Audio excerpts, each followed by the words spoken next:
No ar, programa Vereda Literária, dedicado hoje ao tema Poesia Sonora e Oralização.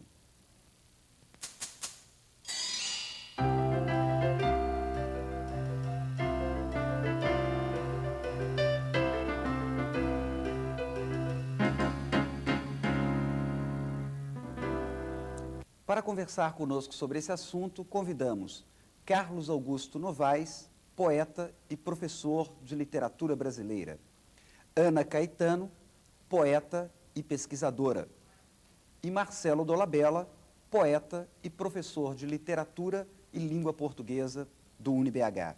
Contamos também com a participação especial de Luciano Cortez. Todos são coordenadores e participantes do CD Cacograma. Tudo bem com vocês? Tudo bem. Grande prazer tê-los aqui conosco.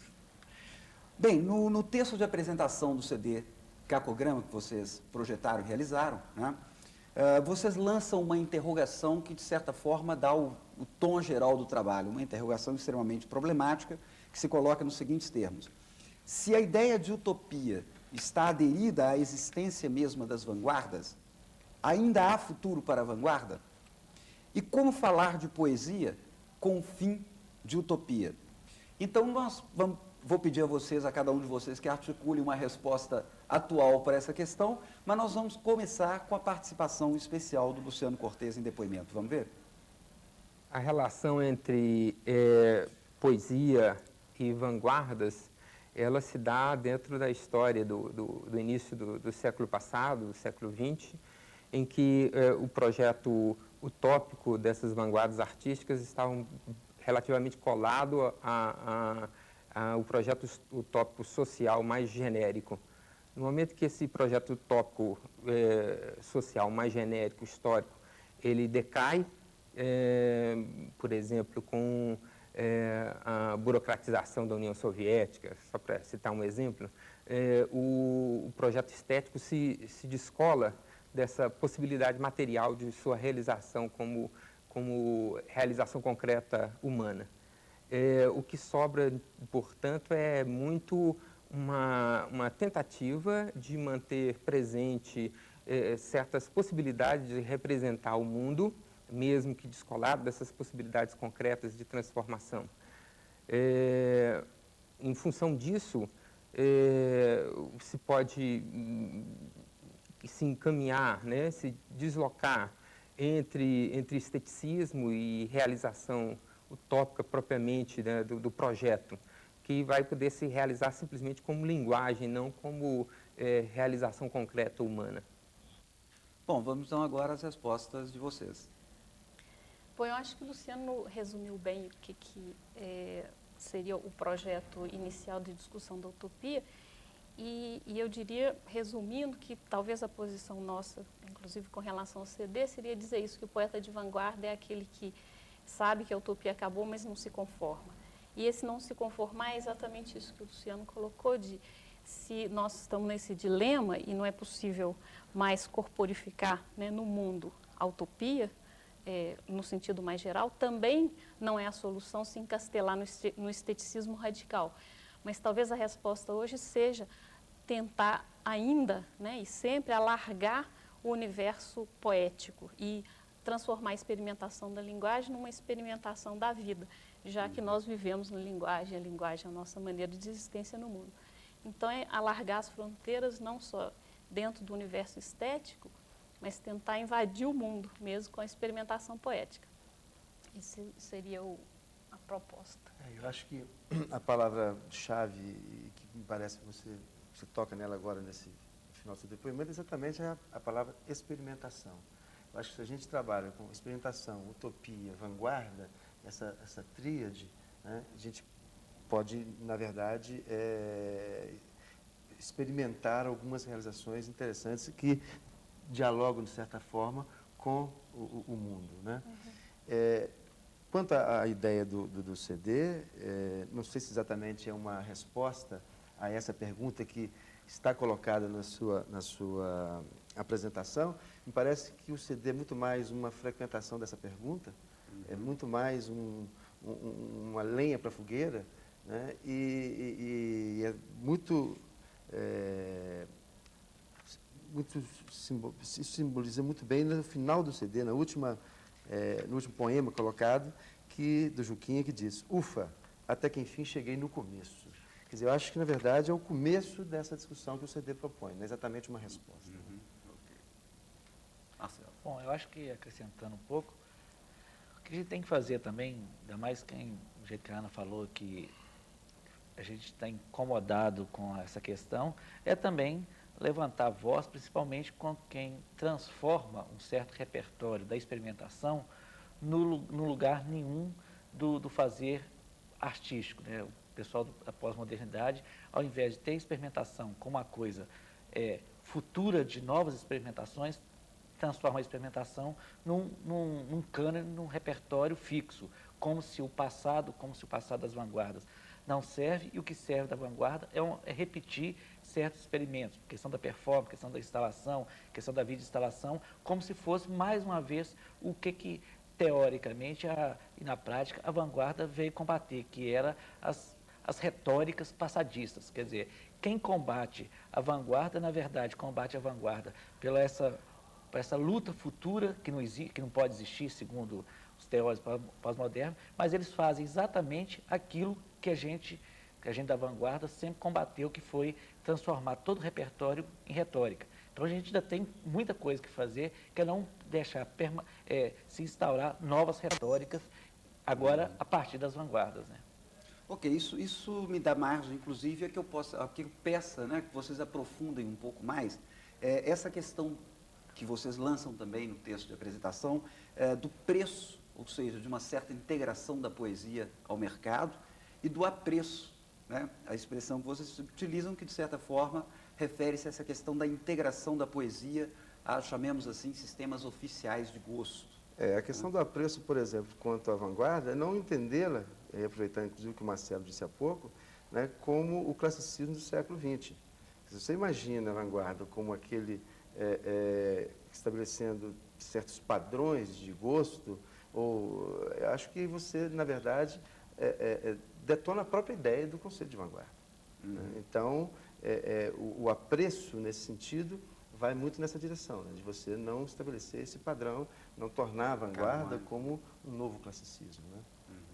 Né? De novo, né, com relação a esse preço e apreço, principalmente hoje ser vanguarda é ser contra, eu acho, as soluções finais, né? A história acabou, o mundo acabou, que as coisas acabaram.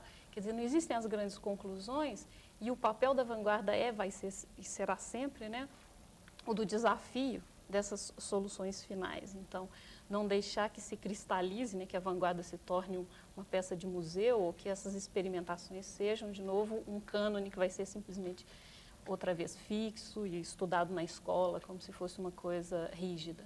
E o preço, Marcelo? Pois é, exatamente isso, né? Recentemente eu vi uma caixa de lenço, papel, com o abapuru da Tarsila, né? Eu estava pensando, engraçado, né? A vanguarda não vale mais nada, um projeto top não vale mais nada, mas um repertório dessa vanguarda é a cara de quem fala que a vanguarda não vende. E que é exatamente isso que a gente tem que discutir. Por que não fala que não serve para mais nada, mas serve para transformar em produto? Quer dizer, não se discute o abapuru em si, qual que era a proposta, qual que é a proposta que está por detrás do abapuru, tanto para a fagia, do pau-brasil, mas utiliza isso como um produto como outro qualquer. Quer dizer, por que eles, já que essa vanguarda não presta, por que eles não voltam ao parnasianismo, à geração de 45, ao pré-modernismo, que é mais ou menos o que eles falam. Já que a vanguarda não presta, então vamos nos aliar outra vez aos inimigos da vanguarda. E eles vão exatamente, eles transformam os elementos chaves da vanguarda, Marcel Duchamp, Miró na Espanha e nos Estados Unidos, arte pop, exatamente em elementos chaves para combater quem formulou toda essa proposta de fazer coisa para desconcertar o discurso e desconcertar as retóricas. Né? Vamos então tomar agora como objeto mais específico da nossa conversa o trabalho de vocês, Cacograma. E eu gostaria de começar de um comentário geral sobre o título, Cacograma. Bom, na verdade, o CD está na ponta de um percurso que iniciou-se em 2000. A ideia era fazer um seminário internacional em que essas questões fossem debatidas e discutidas. Chegamos a fazer algumas reuniões iniciais e, com o desenvolvimento e com os impedimentos eventuais, etc., finalmente nós optamos, então, por realizar o CD, e o CD, então, abrindo essa discussão, né? O cacograma, em termos de o nome propriamente dito, quer dizer, imagino que ele signifique várias coisas, mas uma que eu poderia anunciar aqui, que seria exatamente gramas de questionamentos e de perguntas a respeito desta questão, né? Quer dizer, essa questão abordada por vários ângulos, não é uma questão simples, não é uma questão que se coloca de forma completa. Ela se apresenta em vários planos, de vários aspectos, de vários modos, etc. Então, me parece que cacograma é essa ideia de uma reunião desses diversos olhares, dessas perspectivas, e são experiências diferentes. O CD não tem uma unidade, né? Ele apresenta uma variedade muito grande, inclusive, de poesia, da oralidade da poesia, de recursos utilizados, etc. Né? Bom, apesar de você falar que o CD não tem vamos dizer assim, uma absoluta unidade, né? Dá a entender que essa organização nesses dois blocos, ruídos e ruínas, né, de certa forma atravessam, costurando aí a produção. O que vocês poderiam comentar a respeito? A questão da ruína, a gente quando o Carlos Augusto está falando desse primeiro momento que a gente teve, é a ideia da ruína, principalmente que o Walter Benjamin coloca, né, do anjo olhando a ruína da história. E, no caso, que é um CD sonoro, eu acho que essa ruína dessa história, ela não é uma ruína silenciosa, pelo contrário, ela é extremamente ruidosa. Cada vez que a gente olha para ela, cada vez que a gente mergulha e se sente ainda dentro dessa ruína, a gente escuta os sons, escuta o que realmente essa Babel, né, esse burrahá babélico dessa ruína fala para a gente. E a ideia de juntar duas palavras, um radical e um sufixo, caco com grama. Grama é um sufixo muito positivo, né? A gente pegar as palavras que vieram, que usam esse sufixo, né? São palavras extremamente positivas no plano, principalmente da poesia. Epigrama, logograma, holograma, são coisas positivas. E esse radical caco, principalmente na língua portuguesa, só palavras negativas, né? Até o teatro, quando se fala caco em teatro, é aquele que não decora a fala e sai falando qualquer porcaria para completar o texto, para completar o diálogo. E, na verdade, eu acho que essa soma da coisa positiva, da estrutura da poesia, dessa história, e, ao mesmo tempo, esses cacos que a gente tenta não só resgatar e amarrar, como também entender o que cada caco fala para a gente. Uhum. E eu acho também que tem uma própria estrutura dos grupos que participaram, né? Quer dizer, a gente colocou Fahrenheit 451, que foi uma revista aí dos anos 80, instauradora, que algumas pessoas participaram, Marcelo, eu, mas obviamente tem outros grupos, tipo, como Sem Flores, que o Luciano e o Marcelo e o Carlos Augusto fizeram parte. E, quer dizer, também é um cacograma no sentido de reunir poéticas que sempre tiveram uma prática de vanguarda, né? de criação coletiva, de experimentação. Então, nesse sentido também de criar um cacograma todas essas poéticas, uma reunião dessas tendências e um diálogo entre elas, no que elas têm de comum, né? Claro. Ok, eu vou pedir a vocês, quer dizer, cada um de vocês tem diversas participações no CD, né? Eu vou pedir a cada um que faça um breve comentário sobre a natureza dessa participação e a gente vai, então, ilustrar com um trecho de um poema. Vamos começar, Carlos? Perfeito. Na verdade, os meus poemas que estão aqui no CD não foram originalmente compostos para o CD, não foram realizados. São poemas que tinham como para livro, né? Mas na medida em que eles apontavam para algumas possibilidades sonoras e mesmo de arranjo e de organização, foram aproveitados para esse novo suporte. Porque, na verdade, um CD de poesia não é exatamente a leitura do livro, né? O CD de poesia, ele propõe uma nova articulação com as palavras. Então, e você trabalha ali com fugas, repetições de vozes, superposição de vozes, a ideia do som em termos de melodia e depois em termos de ruído também, o som sustentando a palavra sustentando o som e vice-versa. Enfim, essa possibilidade que a poesia sonora permite é que indicou, de certa forma, a escolha de quais poemas iriam integrar né, o CD. E, obviamente, a questão temática, né? E tem um poema meu, inclusive, no CD, que faz a pergunta que parece que é mais ou menos a mesma pergunta inicial. Quer dizer, a poesia tem cura? A vida tem cura? Quer dizer, quando você faz essa pergunta, você instala novamente a pergunta inicial da utopia, né, e relacionada com um projeto de humano, etc. Ok, nós vamos ouvir então agora o seu poema Em Mi. Mi, a, a, madrugada, me, u, gueto, na, de palavras,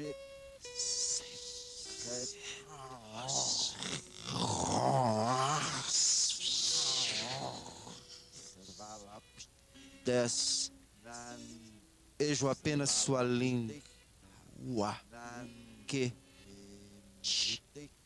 em me os lábios e os. Pois bem, Ana, e a sua participação, como você a caracteriza?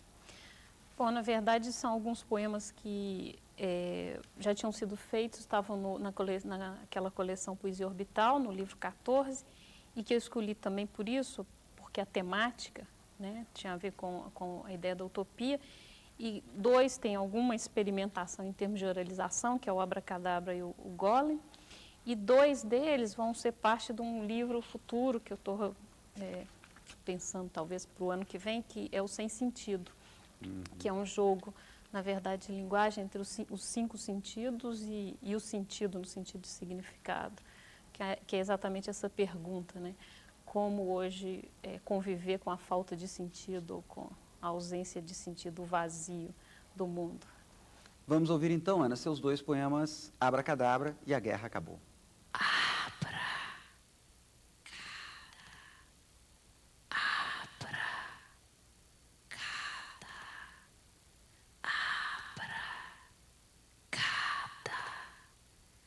Abracadabra. Envia teu raio até a morte.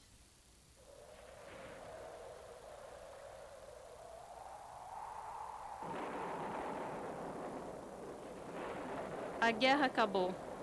Nós ainda vemos o inimigo. O sonho acabou. Nós ainda amamos o perigo. A história acabou.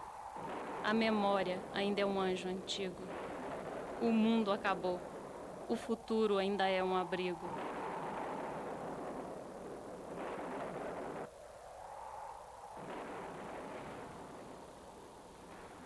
Marcelo, vamos agora aos seus comentários sobre o que caracteriza a sua participação poética dentro da produção de Cacograma. Bem, acho que, na verdade, todos os poetas que participaram fizeram o cacograma da própria obra, né? Retalhos de poemas. No meu caso, eu fiz retalho de 4 tipos de trabalho que eu venho fazendo ao longo dos 20 anos. Canção, junto com o grupo Divergência Socialista, poema para ser oralizado e declamado, poema sonoro, no sentido de utilização de recurso eletrônico, e poema sonoro para ser visualizado. Então, eu selecionei dessas 4 vertentes do meu trabalho. Né? Ok, no seu caso, nós vamos ver um vídeo que sintetiza... Que reúne o sonoro, o poético e o visual. Ok, vamos ver?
Bem, o Luciano Cortes deixou para nós um depoimento gravado sobre o que caracteriza a produção dele. Vamos vê-lo e ouvi-lo? O tipo de trabalho que eu realizo em poesia, ele tem uma proximidade com o trabalho que eu realizo em pintura. É uma tentativa de repensar essas possibilidades de representação. No caso, o que diversas linguagens podem propiciar. No caso específico da poesia, esse material é a linguagem, a palavra, e ela tem uma dificuldade imediata que ela tende a representar de forma muito imediata, ter relações muito imediatas com a própria realidade. Então, a tentativa do trabalho é muito de detonar ou fazer fragmentar essas relações imediatas com o real a partir de uma espécie de estudo plástico das relações entre as palavras nos textos, nos poemas, de forma a que se possa criar uma espécie de difusão de sentido que não é comum na linguagem cotidiana. Bom, vamos ouvir agora, então, o poema 80% Piscina, de Luciano Cortes. Calandra, os cascos cadenciados, altos, baixos, glicerina, arpões e peixes, macho e fêmea, a esfera dourada, mais que a solitude rotunda, ou franja, ou máxima, ou acabada, ou esmeralda, ou a esfera flutuante, ou a onomatopeia perfeita, ou a quebra dedilhada de cada linha da zebra, como a baleia que se fechasse num abraço e a circundasse anel vermelho, e filetes demarcassem cada uma de suas raias. Bom, nosso tempo agora é bastante curto, mas eu gostaria de uma consideração final de vocês sobre o seguinte aspecto. Se propriamente não se constitui em movimento a articulação de vocês, que é uma articulação que, de certa forma, é sistemática, de quase décadas para trás, mas criam-se aí grupos de força, né? A gente percebe grupos de forças que sistematicamente trabalham e se articulam em torno de determinados projetos. Como é que fica isso para vocês? Não é exatamente um grupo contínuo, que é um trabalho constante, mas é um grupo que tem uma unidade que me parece que pode ser sintetizada na palavra experimentação. E eu acho que talvez assim, uma coincidência de trajetórias também, que você pode traçar, e por isso mesmo tem um diálogo que é mais ou menos natural. Só para completar, eu acho que o interessante é que, atualmente, o pessoal pós-modernismo trata muito assim, a poesia do negro, a poesia da mulher, a poesia do homossexual, a poesia do judeu, mas não do grupo negro, mulher, judeu, mas de uma pessoa representando, como na verdade fizesse assim, um timinho montado com as minorias. E a ideia do grupo é interessante, que implode com essa ideia, que no grupo você tem múltiplas vozes e, na verdade, você faz uma única voz que pode dialogar com esses outros pequenos grupos, né? Ok. Carlos Augusto Novaes, Ana Caetano, Marcelo Dolabella, Vereda Literária agradece a entrevista de vocês, deseja ainda muito mais sucesso para o trabalho de vocês e ficam aqui também os nossos agradecimentos especiais ao poeta Luciano Cortes, o qual nós vamos ver agora para encerrar num depoimento sobre o poeta Juca, que faleceu em 81, mas participa homenageado no CD. Os poemas do Juca em Cacograma, eles aparecem não só como uma espécie de tributo que nós realizamos em relação a ele, mas também porque ele conseguia, na poesia que ele produzia, ele conseguia concretizar ou materializar as relações entre se pensar a poesia, a materialidade da poesia e o contexto, a situação específica política da época. Luciano Cortes vai ler para nós o poema Caderno de Poesia, do aluno Juca.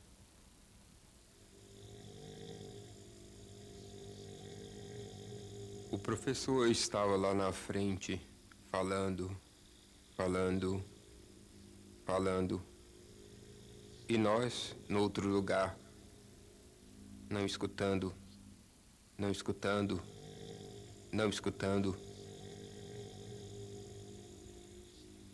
Na minha escola é assim. Quando termina a aula, todo mundo bate em retirada. Agora estou vendo, agora não estou. Agora estou vendo, agora não estou.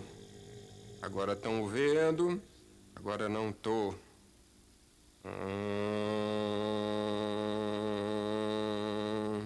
Agora estou vendo, agora não estou. Ah, desisto. Até que enfim cheguei no começo. Contamos com você aqui no nosso próximo programa. Uma boa leitura e muito obrigado.